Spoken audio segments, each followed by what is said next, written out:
Topic جس پہ بہت سے لوگ ایک تو بات کرنا اوائڈ کرتے ہیں اور بہت سے لوگ جو ہے نا اس کو سننا پسند نہیں کرتے ہیں. تو is that really that scary? کیونکہ حدیث میرے سامنے نبی اکرم صلی اللہ علیہ وسلم نے فرمایا، ترمذی کی حدیث ہے کہ remember often the destroyer of pleasures, یعنی کہ ڈیتھ. تو یہاں تلقین کی جا رہی کہ اس کو زیادہ سے زیادہ یاد کیا کرو، تذکرہ کیا کرو. لیکن آپ دیکھ لیں کہ یوزلی اس پہ کتنے ہمیں پوڈ کاسٹ یا کتنا مٹیریل ہمیں ملے گا، تو نہ ہونے کے برابر ہے. تو ایسا کیا ہے اس ٹاپک میں؟ What do you think? Is that really very scary?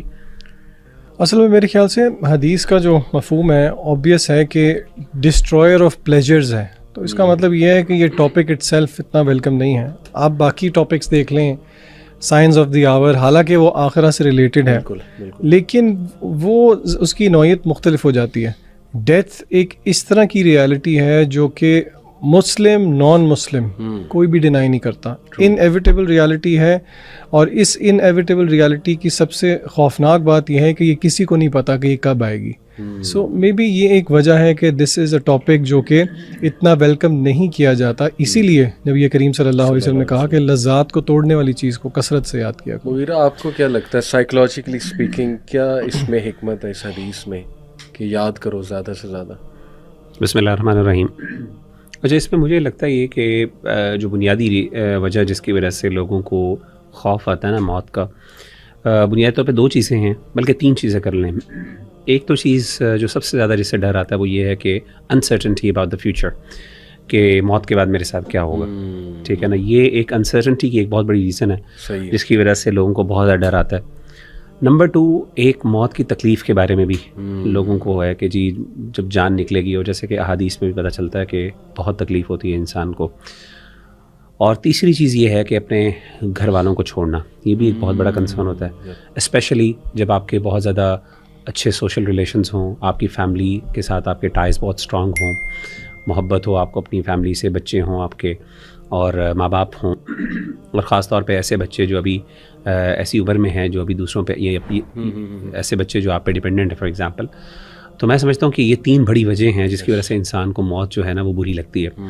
اور میں سمجھتا ہوں کہ جیسے آپ نے بات کی کہ سائیکولوجیکلی اگر آپ دیکھیں احادیث کو اور مسلمانوں کے حوالے سے آگے بھی ہم بات کریں گے، تو یہ تینوں چیزوں کے بارے میں ہمارا دین ہمیں ایشورنس دیتا ہے ایک مسلمان کو، ایٹ لیسٹ ایک مومن کو، کہ آپ کو اس پہ ڈرنے کی ضرورت نہیں ہے، اور اللہ تعالیٰ can take care of these three things انشاءاللہ. تو ہم انشاءاللہ اس پہ ڈسکشن مزید بھی کر سکتے ہیں. زبردست. میں آپ کو بتاؤں کہ میرا ایکسپیرینس ہے کہ کچھ بھائی میرے پاس کاؤنسلنگ وغیرہ کے لیے آتے رہتے ہیں، تو میں نے نا یہ اسٹریٹجی لگائی کہ ان کے مسائل سارے سنے، اور بڑے مسائل تھے، ایسا نہیں ہے کہ چھوٹے مسائل تھے، لیکن نا میں نے ویسے ہی ایک تجربہ کیا.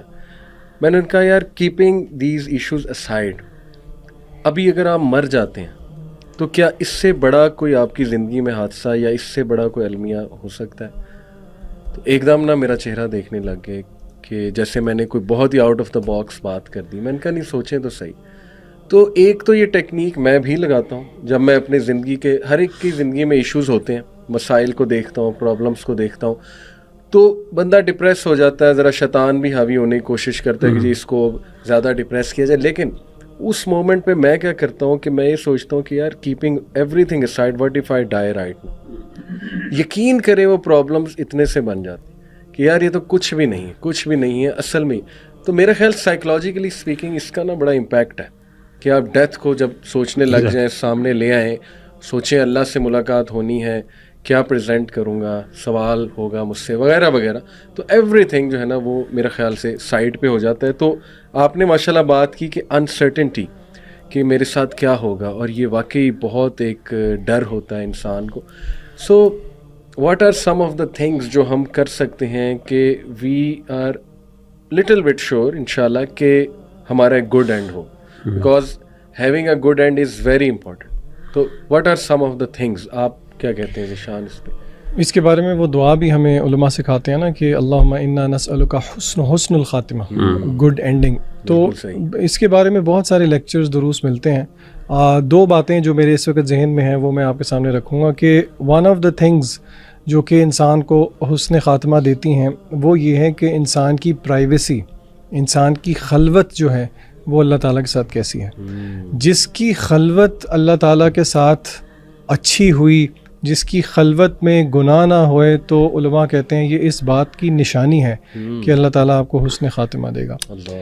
نمبر 2, ہم سعودیہ گئے تھے عمرہ کرنے کے لیے. تو وہاں پہ آپ کو پتہ ہے سعودیہ کے اندر جب فوتگی ہوتی ہے کسی گھر میں تو وہاں پہ یہ سلسلہ نہیں ہے کہ گھر والے خود کو غسل دیتے ہیں, بلکہ وہ سینٹرز بنے ہوتے ہیں جہاں پہ وہ غسل دیتے ہیں. تو وہاں پہ ہم وزٹ کرنے گئے تو ان سے ہم نے پوچھا جو یہ 2018 میں جی اکٹھے تھے, تو آپ کو یاد ہوگا ہم نے ان سے پوچھا تھا کہ آپ کا ڈیلی کا یہ روٹین ہے کہ آپ میت کو غسل دیتے ہیں سارا, تو آپ بتائیں کہ گڈ اینڈنگ کے سائنس کیا ہیں. تو مجھے آج بھی یاد ہے کہ انہوں نے 2 باتیں بتائی تھیں, اور وہی میرا دوسرا اور تیسرا پوائنٹ ہوگا. انہوں نے کہا تھا کہ ہم نے دیکھا ہے کہ جو لوگ والدین کے خدمت گزار تھے, بر الوالدین میں آگے تھے, ان کو ہم نے یعنی کہ وہ ہم نے ان سے پوچھا یہ تھا نا کہ آپ نے کسی کو اسمائل کرتے ہوئے یا بشاشت کرتے ہوئے, تو انہوں نے اس پہ کہا تھا کہ جو جن کے والدین نے بہت تعریف کی کہ یہ بہت زیادہ خدمت گزار تھے. اور دوسرا انہوں نے کہا تھا جو فجر کی نماز کے مسجد میں بہت پابند تھے, یعنی کہ نمازوں کو لے کے. تو یہ 3 پوائنٹس جو ہے نا یہ بہت زیادہ میں بھی یاد رکھتا ہوں کہ اپنی جو پرائیویسی ہے وہ کیسی ہو, والدین کے ساتھ حسن سلوک ہو, بلکہ ایک بیونڈ نیکسٹ لیول بر الوالدین جو کہ. اور نمبر 3 نمازوں کی پابندی, خاص طور پہ فجر کی نماز کی پابندی, کیونکہ فجر کی نماز کی سنتوں کے بارے میں یہ آ گیا ہے کہ اس کی سنتیں دنیا اور ما فیہا جو اس میں ہیں اس سے بہتر ہیں. تو پھر ایک بندہ مومن کے لیے فجر کی نماز با جماعت سے زیادہ پرائزڈ کوئی چیز نہیں ہونی چاہیے. زبردست, بہت بہترین, ٹو دا پوائنٹ 3 پوائنٹس. حدیث کی روشنی میں برو آپ کیا؟ جی میں اس حوالے سے ایک حدیث ذکر کرنا چاہتا ہوں کہ نبی صلی اللہ علیہ وآلہ وسلم نے فرمایا کہ انما الاعمال بالخواتیم, کہ اعمال کا جو دار و مدار ہے وہ خاتمے پر ہے, اینڈنگز پر ہے. اور اللہ کے رسول صلی اللہ علیہ وسلم نے بھی فرمایا کہ من یرید اللہ بہ خیرا, اللہ تعالیٰ جس سے خیر کا ارادہ کرتے ہیں تو اللہ تعالیٰ اس کو استعمال کرتے ہیں. تو صحابہ نے پوچھا اللہ کے رسول استعمال کا مطلب کیا ہے؟ اللہ کے رسول نے فرمایا استعمال کا مطلب یہ ہے کہ انسان کو اللہ تعالیٰ توفیق دیتے ہیں ایسے نیک اعمال کی کہ جس پر انسان مداومت اختیار کرتا ہے, اور ایٹ دی اینڈ انسان کا خاتمہ بھی پھر انہی اعمال پر ہوتا ہے. تو اس سے پتہ یہ چلا کہ ہمیشہ انسان کو اللہ تعالیٰ سے یہ حسن ظن رکھنا چاہیے کہ یہ عمل کرتے ہوئے کہ اللہ تعالیٰ مجھے اسی پر ہی خاتمہ دے. کیونکہ یہ دیکھیں کہنا بڑا آسان ہوتا ہے کہ جی لا الہ الا اللہ, میں نے دنیا سے رخصت ہونا ہے, میں جو ہے وہ بیڈ پر ہوں اور میرے آخری سانس نکل رہے ہوں گے تو میں لا الہ الا اللہ کرنا پڑھنا کون سا مشکل, میں پڑھ لوں گا. ایسا اصل میں یہ نصیب کی بات نہیں ہوتی, صرف اس پہ محنت بھی ہوتی ہے, اس میں محنت ہوتی ہے, اس میں مداومت ہوتی ہے. آپ نے پوری زندگی جس بندے کی زبان کے اوپر ہمیشہ سے لا الہ الا اللہ کے کلمات چلتے ہوں, ہاں وہ مشکل حالات کے اندر بھی اس کی زبان سے جملے نکلتے ہیں. آپ خود دیکھیں کہ جب انسان کسی بات کرنے کا عادی ہوتا ہے, جیسے فار ایگزامپل ہم دیکھتے ہیں اللہ معاف کرے ایف ورڈ ہے یا ایس ورڈ ہے, کوئی بھی انسان کو ہاتھ لگتی ہے, کوئی چوٹ لگتی ہے, فوراً انسان کے منہ سے یعنی انکانشیسلی وہ ورڈز نکلتے ہیں. اور اس کے مد مقابل اگر انسان کے منہ سے لا الہ الا اللہ یا بسم اللہ یا حسبنا اللہ یا اس طرح کے ورڈز نکل جائیں اور اسی پر انسان کی موت ہو جائے, تو اس سے بڑی خیر کی بات کیا ہو سکتی ہے. اب یہ چیز انکانشیسلی اور انسان اپنے آپ کو اس پہ ٹرین کر سکتا ہے, لیکن اس کے لیے آپ کو اپنی لائف سٹائل تھوڑی سی چینج کرنی پڑے گی. ان سینس ظاہر ہے آپ کو ہر مومنٹ کے اوپر اپنے آپ کو شروع میں فورسفلی اس چیز کا کرنا پڑے گا, اور زبان پہ آپ کو ایک چیز کے جو ہے نا وہ جسے کہتے ہیں نا تکرار کرنی ہوگی, ریپیٹیشن لانی پڑے گی, تاکہ وہ آپ کے لیے آپ اس سے یعنی اکسٹمڈ ہو سکیں.